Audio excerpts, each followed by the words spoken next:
سر کیا انہیں قصر کی جائیں گی گھر پر یا نہیں، یا پوری پڑھنی ہوگی؟ اوکے، یہ ہے فوزان بھائی. اسی طریقے کا دوسرا سوال یہ ہے کہ دوسرا سوال سننے سے پہلے میں فوزان بھائی سے ایک بار پھر معذرت خواہ ہوں، آپ کے سوال کا تاخیر سے جواب دے رہا ہوں، لیکن سوال اور جواب سے پہلے آپ سے درخواست کر رہا ہوں کہ براہ کرم اس چینل کو سبسکرائب کر لیجئے. اور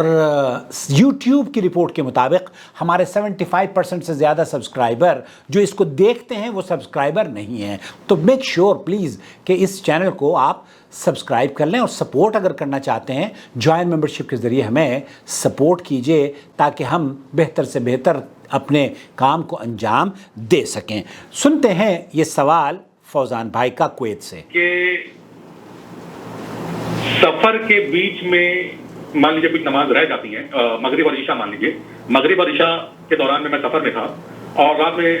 8-9 بجے میں گھر پہنچتا ہوں، تو میں جب مغرب پڑھوں، مغرب تو خیر پوری پڑھیں گے، عشاء جو میں پڑھوں گا جو سفر کے دوران میں اس کا وقت ہو چکا تھا، تو وہ میں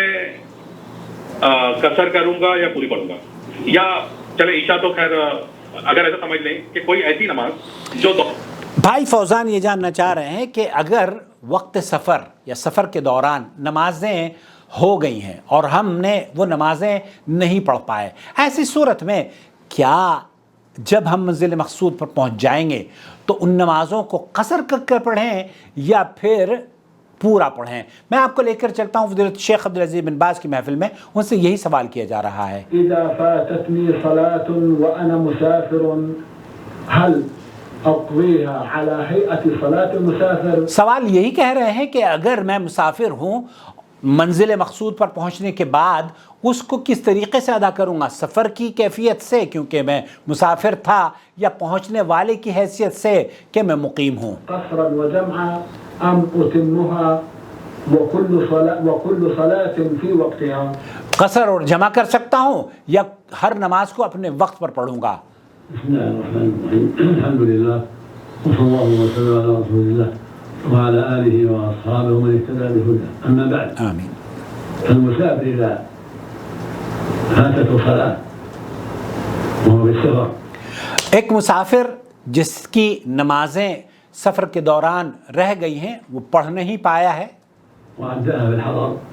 فإنه اور وہاں منزل مقصود پر پہنچ چکا ہے جو اس کا مقام ہے، أربعة.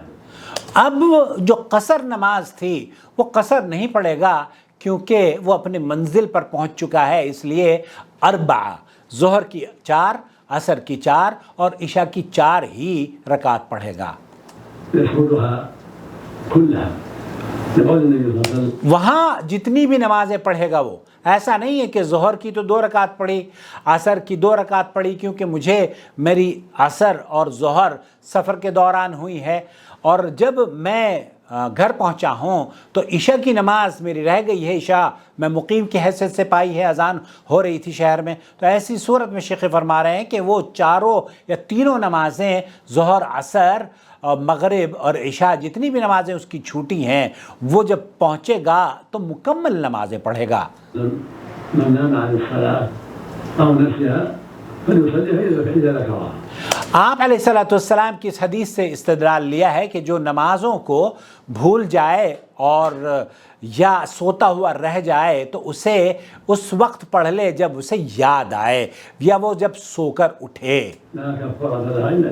لا کفارۃ لہا الا ذالک، تو ان نمازوں کا کوئی کفارہ نہیں ہے الا یہ کہ ان نمازوں کو ویسے ہی پڑھے جیسے کہ ان کے پڑھنے کا حق ہے،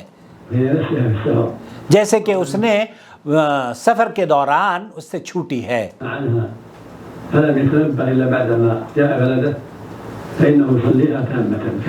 تامۃ کاملہ، جب اپنے شہر میں آپ پہنچ گئے ہیں، اپنی منزل مقصود پر آپ پہنچ گئے ہیں تو پوری نماز آپ پڑھیں گے، قصر نہیں کریں گے.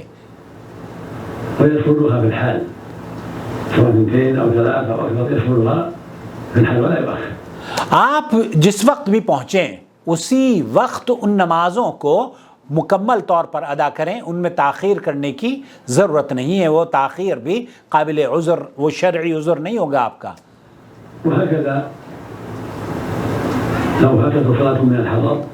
اور ایسے ہی اگر نماز اس کی چھوٹ گئی ہے اور وہ سفر کی تیاری میں رہا اور نماز سفر کی تیاری کی وجہ سے بھول گیا یا نہیں اس کو یاد آئی، اور پھر اس کو جب وہ سفر کر رہا تھا ایسی صورت میں اسے وہ بھولی ہوئی یاد آئی نماز کہ جناب میں نے تو سفر کی تیاری میں اپنی نمازیں ہی چھوڑ دی ہیں، تو ایسی صورت میں کیا کرے؟ فیصلیھا، يعني وجبت عليه تامة وخرج وقتها تامة فيصليها 4 للسفر إذا ذكرها.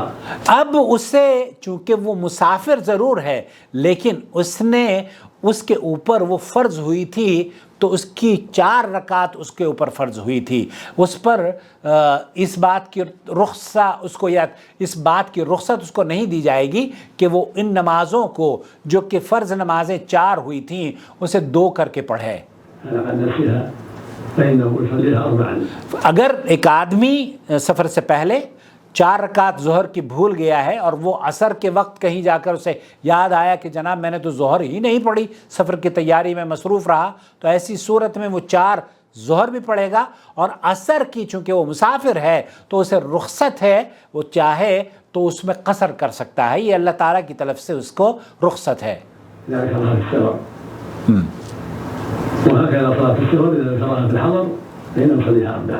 اور اسی طریقے سے اگر مسافر ہے تو جب وہ واپس آ جائے گا تو اسے 4 رکعت ہی پڑھنی ہے۔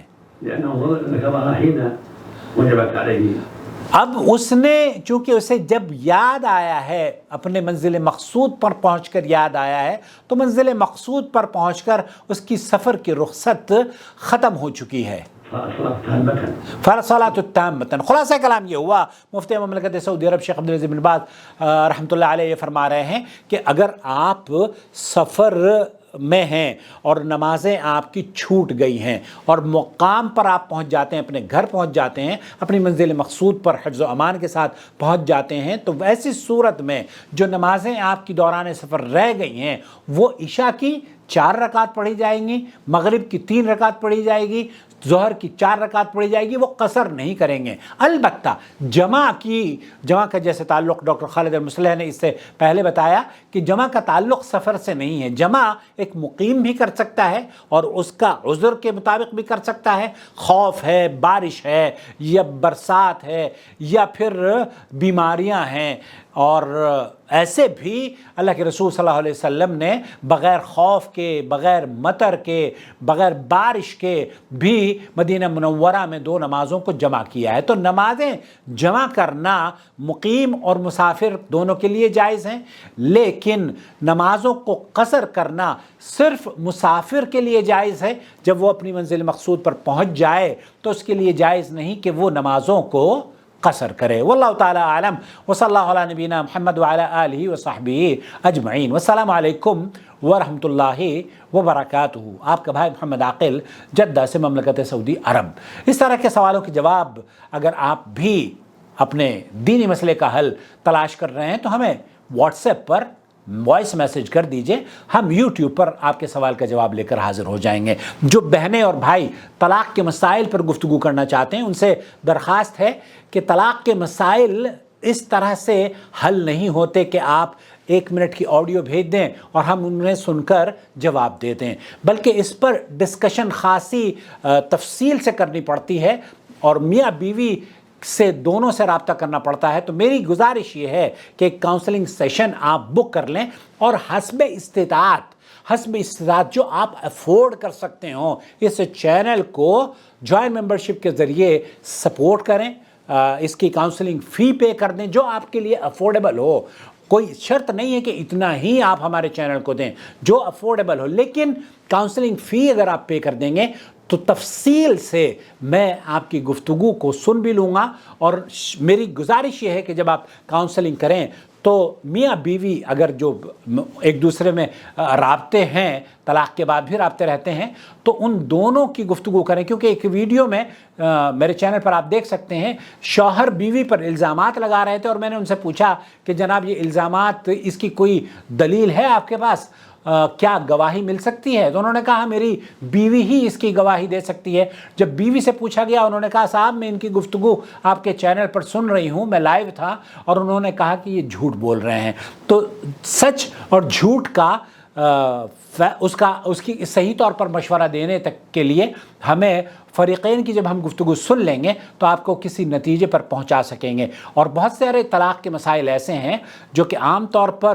مولوی حضرات پوچھتے نہیں ہیں، اس لیے میری گزارش ہے، میں پھر گزارش کر رہا ہوں کہ طلاق کے بارے میں کاؤنسلنگ سیشنز بہت ایزی ہیں، انہیں آپ ہم سے رابطہ کر کے بک کر لیں، اور انشاءاللہ تعالی میں آپ کی خدمت میں جب تک آپ کا مسئلہ نہیں مکمل طور پر سن لوں گا اور اس کا حل آپ کو نہیں دوں گا تب تک کہ آپ کا پیچھا میں ہی نہیں چھوڑوں گا. اپنا خیال رکھیں. السلام علیکم ورحمۃ اللہ وبرکاتہ. الله ولي الذين آمنوا يخرجهم من الظلمات إلى النور والذين كفروا أولياؤهم الطاغوت يخرجونهم من النور إلى الظلمات أولئك